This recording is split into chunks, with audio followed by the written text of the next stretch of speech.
Wait. What? What? Wait. Oh my god, he's naked! Persona 5 holds a tender and precious place in my heart. It's a game I'm super passionate about, and one of the main reasons for that is because the first arc of the game, Kamoshida's arc, is just so brilliantly well written. It was just so integral for making me invested for the rest of the game. There are just so many important things about this arc that it's hard to squash it all down into a coherent YouTube video, but we're gonna try.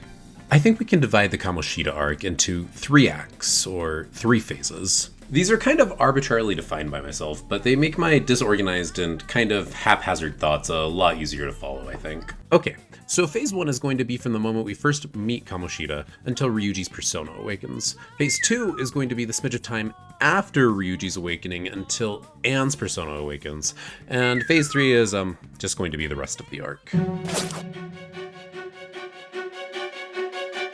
I love the way the Kamoshida arc starts out for so many reasons. We immediately have this kind of uncomfortable scene with Kamoshida. He's giving a student a ride to school, and we don't quite know the circumstances behind it yet, but regardless of the fact that we don't know what's going on here, the scenario always gave me some unease despite that. Little boy, I'll give you $10 if you'll take my bags at the car for me. We meet Ryuji, and after some phone voodoo shit, we end up in none other than Kamoshida's palace. Our boys are promptly captured, thrown into the dungeon, and confronted by none other than Shadow Kamoshida, the disgruntled exhibitionist. Now, this scene does a lot of work for the momentum of the story. For myself, Persona 5 was my first introduction into the Persona series. I went in without any real expectations, and this scene threw me for a hot loop in a lot of different ways, and I felt so many things. I felt disappointment, intrigue. I felt frustration, passion. You know, I would argue this scene isn't the main hook of the game. But after this little sequence, I was horny. God, no, I was hooked. I was hooked. Yeah, this was actually kind of a real thing for me. Until we learned how much of a douchebag Kamoshida actually is, I actually kind of thought he was kind of attractive. Like, look at this guy. Check out this hunksicle of a man. Yeah, woof woof, am I right? The juxtaposition between the real Kamoshida that we just met and horny Shadow Kamoshida is really powerful here. While we kind of got the impression that Kamoshida might be a creeper based on the fact that he invited Ann into his car, it's essentially confirmed now because of the fact that he's a weirdo. Why do I keep doing that? At this point in Persona 5, we don't know why this version of Kamoshida exists, but we do know that he has some sort of relation to the real Kamoshida. I think most people playing Persona 5 up to this point have an understanding that this naked Kamoshida is reflective of the real Kamoshida's true nature. There's a lot more to this scene than Kamoshida's unbridled libido. There's also some really great character development from Ryuji, some of the best in the entirety of the game, really. And when we were first introduced to Ryuji, he comes off as this entitled child who might have gotten a bad grade in a gym class and hates his gym teacher because of it. And that impression is just a little bit off. I'm a firm believer that you experience who a person really is at the highs and lows of stress and emotion. And in this stressful moment with Ryuji, right after we meet him, he sacrifices himself, knowing he's going to be executed for it. He sacrifices himself so that Joker can get away. Just go! Get out of here! These guys are serious! So here, at the beginning of the game, it's established that Ryuji is selfless, and his character is the embodiment of bravery. The reason this is great is because while plot and intrigue can be interesting, characters tend to be much more interesting to somebody who's experiencing a story. And Ryuji is the only protagonist we have to root for right now.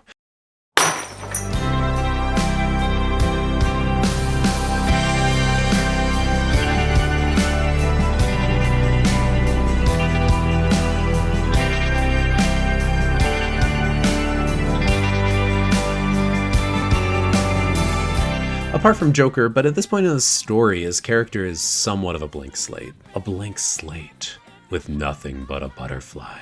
Oh, the butterfly. This frosty insect is the next fascinating aspect of this scene.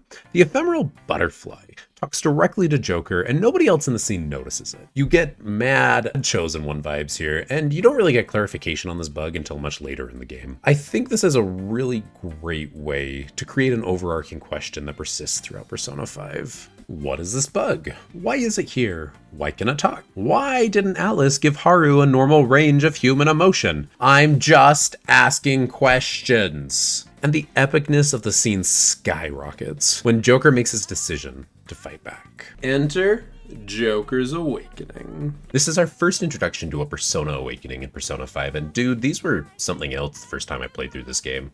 They're so epic, and they don't shy away from being so just viscerally uncomfortable to watch. For me, the discomfort I feel watching these scenes, I think compounds the epicness, making them even more epic than they already were. To obtain the power of Persona, you have to face yourself and demonstrate your resolve to your inner self. Are you forsaking him to save yourself? Death awaits him if you do nothing. Was your previous decision a mistake then? And in Persona 5, this seems like a pretty painful experience. It's so painful, the drool just oozes from their mouths, and they have to grow a mask that's literally attached to their face. To awaken, they have to tear it off, and blood splatters everywhere. This is our first introduction to Persona Awakenings at an already very intense moment. Now this Persona Awakening, this butterfly, the bravery displayed by Ryuji, the thirst I feel for Kamoshida, it's all a beautiful promise for what this game is going to give us in the future. This sequence of events gives you a little glimpse into what Persona 5 is really all about. It's dark, real shit happens in this game, but despite that, by facing your true self like Joker does in this scene, they persevere, they overcome, and they save the day with friendship. And that's why friendship is the best thing ever. This scene is just a really great hook for the rest of the game. I think it's the first of two primary hooks that we get to experience in the Kamoshida arc, and we'll be talking about the next one a little bit later on in the video. A lot of things happen right after this. So we meet the Phantom Thieves mascot, who is totally and definitely not a cat, courageously decide to re-enter the palace. Memorize the faces of the volleyball team. After learning the people in the palace are just cognitions, they're just replicas of people who are outside of the palace. And we hopelessly get cornered by Kamoshida again. Just like how everybody gets a free Digimon in Digimon. You get a Digimon! You get a Digimon! Everybody gets a free...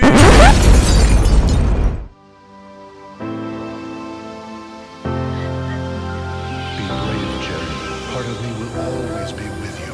Remember, you have a lion's heart.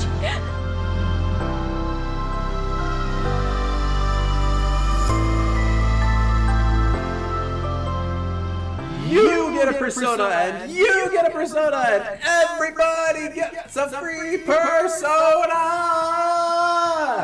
And now, Ryuji learns to accept himself for who he is, love himself, and like a true shinobi, he faces his heart. I think this is a second really important scene in this arc as a whole. It's interesting because while Joker's Persona Awakening was the first one that we really got to experience in this game, this is the awakening of a person who's not awkwardly emotionally stable. And believe me, Joker is very awkwardly emotionally stable. Ryuji's awakening is one of my favorite moments in the entire game. He's this charming kid who goes against the grain and is being absolutely shit on by everyone around him, and he just does not deserve it. Who does that sound like?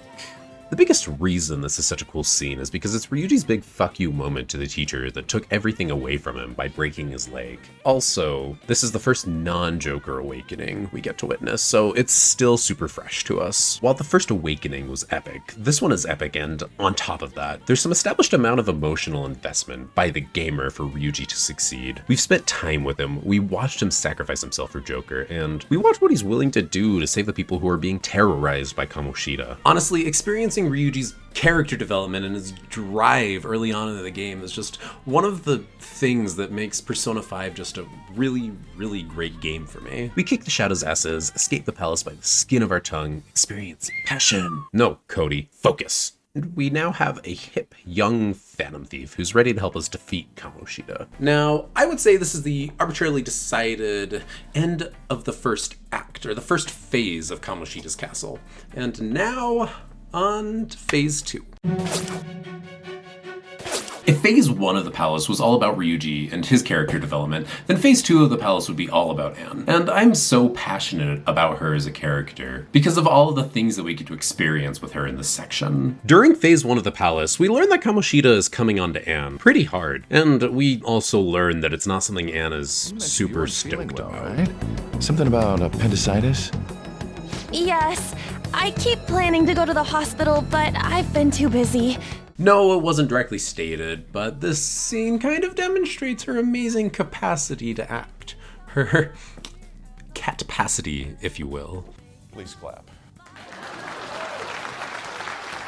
This section is where the dynamic between Kamoshida and Ann really starts to develop. It starts off with Kamoshida embracing the sparklies of youth, and it quickly segues into desperate floundering on the part of Joker and Ryuji. For a minute, Ann pretends that she's a bad guy, and then we overhear her on the phone with Kamoshida. This scene is really good, because we're given some interesting tidbits about Ann's character. Kamoshida has been coming on to her, but she hasn't flat out rejected him. At this point, she's just stringing him along. So why has she been doing this? Well, we learn that Shiho is her only friend, and just does not have anybody else. If I turn him down, he said he'd take my friend off as a regular on the team. I've been telling myself this is all for Shiho's sake. And because of that, Ann is completely dedicated to Shiho's success. Ann manipulates Kamoshida into giving Shiho a good spot on the volleyball lineup. I don't do sports, is that the correct way to say it? And having to deal with the stress of an authority figure harassing her the way that he is clearly getting to her. This is a very well-placed scene. We get some really great insight into Ann's character here, just how much she values Shiho. And we all know the scene that comes after this one. It's honestly just giving me chills just thinking about it. Following this scene with Ann is the scene where Shiho steps off the roof and falls into the courtyard of Shujin High. This scene may be one of the most intense scenes that I've been able to have the pleasure of experiencing in any video game. Apart from the end of Final Fantasy X, I can't really think of any that compares to this one. This scene with Shiho made me appreciate this game a lot, and is probably one of the biggest reasons I love it just so much. The dramatic order of events was obviously intentional here. With Ann being a phantom thief and main character, we immediately learn about what is most important to her, that being her relationship with Shiho. And immediately after we learn this, she has everything ripped out from under her. She has hit rock bottom, and she just doesn't have anything else at this point in time. This is what creates the potential for her to have character-defining moments in the first place. She has nothing left to lose, and she really starts acting like it. And after some more of Kamoshida being an asshole, Received a call from the hospital. Suzui's in a coma, and her chances of recovery are slim. How would someone like that make a statement? There's no chance of her getting better, I hear. Oh, the poor girl. That brings us to our next important scene in Persona 5, Ann's awakening. Ann is desperate, and she becomes really reckless. She's picked up on the fact that Ryuji and Joker are going to do something to Mr. Kamoshida, because Ryuji is, well, Ryuji. And it's all thanks to us being the Phantom Thieves. After accidentally following them into the palace, the three of them, being Morgana, Ryuji, and Joker, make the executive decision to kick her just out. where are you touching? Which I think is interesting, hypocritical, and maybe just a little bit sexist, because Ryuji walked into the palace before that, and nobody batted an eye when he did that. Ann just waltzes back into the castle like it's a Big Bang Burger, and she is looking for a side hustle. Like any good burger condiment, she finds herself in a pickle, promptly getting caught and winding up in Kamoshida's sex dungeon.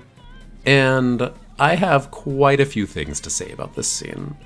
The first thing I have to say about it is that there's a huge difference between what happens when Joker and Ryuji get caught versus when Ann gets caught. Ann is hustled to a place where she is put on display. She is restrained and has no control whatsoever of what's going out here. She is completely the gross sexual whim of Kamoshida. As far as he's concerned, she's just a sex object. Another interesting thing about this scene are the faceless and topless women that are strewn about the floor. This is how Kamoshida views women. These volleyball girls look a lot more like mannequins than they do like actual people.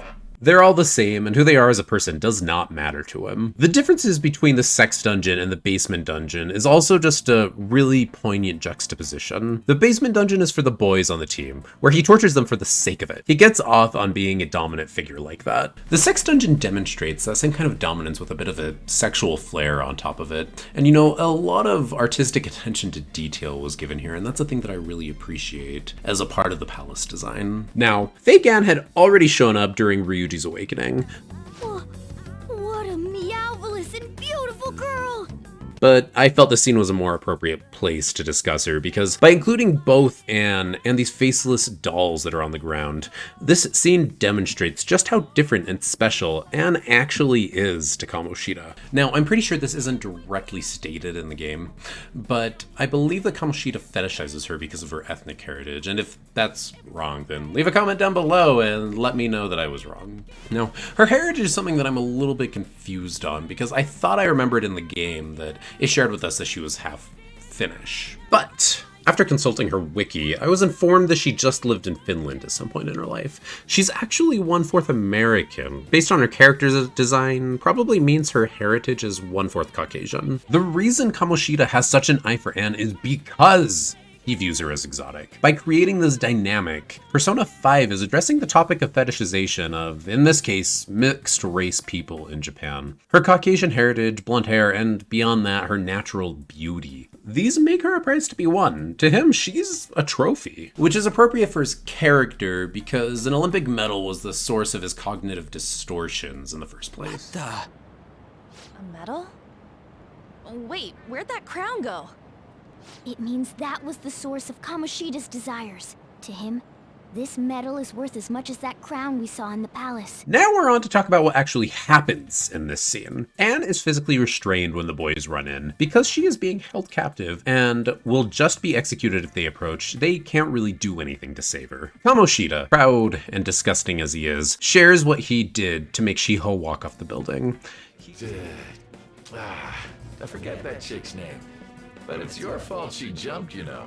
He says that it was Ann's fault, and he's rubbing salt into the fresh wound that she has, prodding at her, tormenting her, fucking with her emotions, and hitting her where it really hurts. Which, as we all know, ends up backfiring on him. This pushes Ann to the edge, and with a rather prodigious pep talk from Joker, she gets her own Persona awakening now. Shut up! I've had enough of this. You pissed me off, you son of a bitch! Which, you know, we all kind of saw coming, because just like everybody in Digimon gets a free Digimon!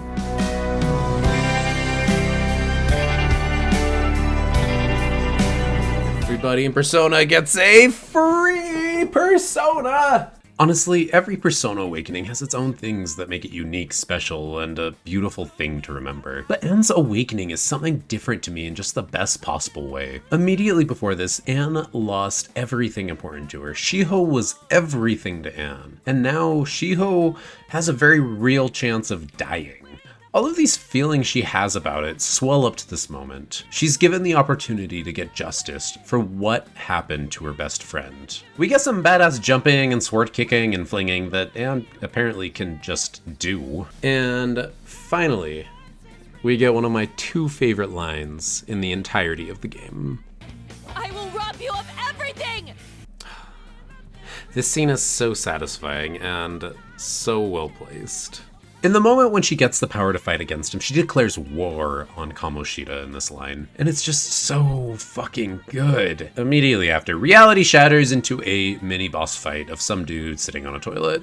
And you know, everything about this scene was just so well done and so incredibly satisfying for me. Over the several hours this game has been going for up to this point, we've been watching Ann sink deeper and deeper into despair. It finally hits her tipping point with what happens to Shiho, and she finally faces herself, stands up to Kamoshida, and makes such a great declaration of war that she will defeat him. Dude, that is so good. Alright, so that brings us to the end of Phase 2 and on into Phase 3. Phase 3 consists of the palace exploration and the final showdown with the cartoonishly evil Kamoshida. Being the first passion... No, Cody, Focus. Being the first palace that we experience, Kamoshida's castle is a lot of new stuff that's incredibly engaging to explore and adventure through. Reality somewhat shifts back and forth, revealing how Kamoshida's cognition relates each portion of his cognitive castle to a different part of the school, which adds some really fun depth to the exploration. There's one part of the palace exploration that really stood out to me though, and that would be the creepy room with the shrine. Shiho's shrine room has always been a pretty big enigma to me. I don't entirely understand the purpose of it being here. It kind of feels like a prop, made for the sole purpose of hiding the second map, but the fact that it exists and also its location kind of suggests a few things to me. This room is located in a library behind a puzzle. It's hidden. You have to put in work to even get here. This palace is Kamoshida's cognition, so the fact that it's just locked away could mean this is some aspect of himself he's hiding from people.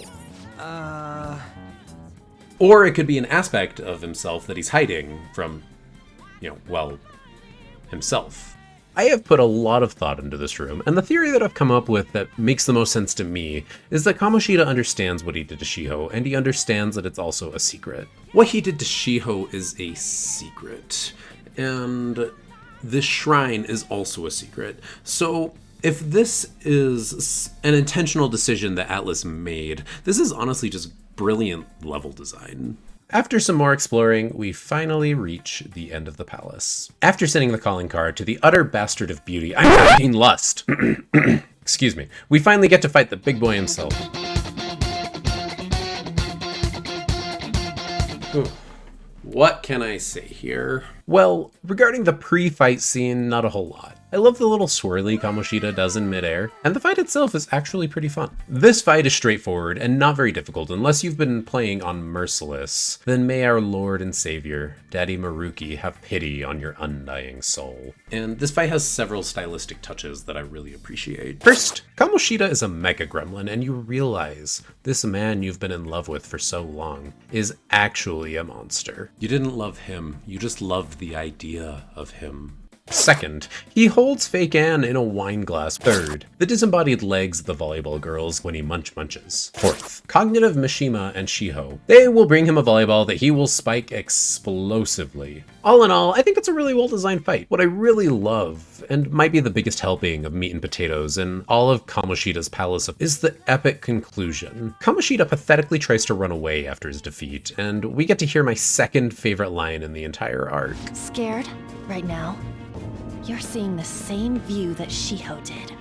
Apart from that epic line, the scene does a really great job of closing the Kamoshida sequence in a really incredibly satisfying way. The reversal of roles, where Kamoshida gets to experience something similar to what Shiho experienced, is really beautiful and incredibly artistic in it. Choice but to jump.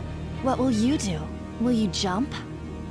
Or would you rather die here? It would be one thing to just defeat him and have it be over, but the defeat is really beat and shoved into Kamoshida, which does a lot to make it more satisfying for me. Something else I particularly appreciated about this scene is the fact that Ann decided to let Kamoshida live. Like, I wouldn't have minded if she burned Asmodeus to cinders, the guy's a piece of shit, but her actions here have some interesting long-term impacts and implications. Her actions right here set the standard for one of the core tenets of the Phantom Thieves. They don't use their powers to kill. Overall, I was pretty happy with the way that the arc wrapped up right here. Ann's character leans so powerfully towards kindness, empathy, and understanding. You're kind, Lady Ann. Seeing her in an unbridled rage like this, and at the time of her persona awakening, is always just a fresh treat to behold. And that is the end of it. Thank you for watching this video. What was that? What did the manager say? The manager says we need to talk about the confession too. But I hate the confession. Okay. Spatula has brought to my attention that the manager says we need to talk about Kamoshida's confession too. So we're going to talk about that. Honestly, I found the response that Kamoshida gives after his change of heart to be more than a little slacking. The first time I played through this game, I had some lofty expectations after just playing through a truly amazing and beautiful story arc. I wanted a moment that was powerful and emotional, but that is not what we got. He just kind of walked on stage in the middle of an assembly and confessed his crimes. Honestly, the best part of the scene is Kobayakawa's derpy character model reacting to Kamoshida. I think what I really wanted here, instead of a public confession, was a personal interaction between Kamoshida and his victims. That is just not what it was. It didn't feel like a genuine apology with integrity. It felt just kind of selfish, and for me it was thoroughly dissatisfying. But that being said, that's kind of what the Phantom Thieves, and specifically told him to do, was to confess his crimes. So that is what he did. You know, at best, this whole scene was just kind of cringy, and at worst, it detracts from the whole of the Kamoshida arc. I personally like to pretend that this scene doesn't really exist. I like to think that the Kamoshida arc ended with the sparklies of Kamoshida's shadow. I will leave now and return to my real self. I'll make I adore Persona 5. For me, this game is incredibly special, and it gets as close to perfection as I've experienced in almost any video game. Honestly, the plot and the character development in the Kamoshida arc are just a couple of the things that made the game feel so real and so personal to me. It's how I initially got so attached to the game in the first place. And now I have to say that's everything for the video. Thank you so much for taking the time to watch it. I know it was a long one. If you have any opinions or thoughts, questions, comments, concerns about the Kamoshida arc, go ahead and leave a comment down below, and I will respond to it with my own thoughts, comments, questions, and concerns. Thanks again for taking the time to watch this video, and we will see you next time.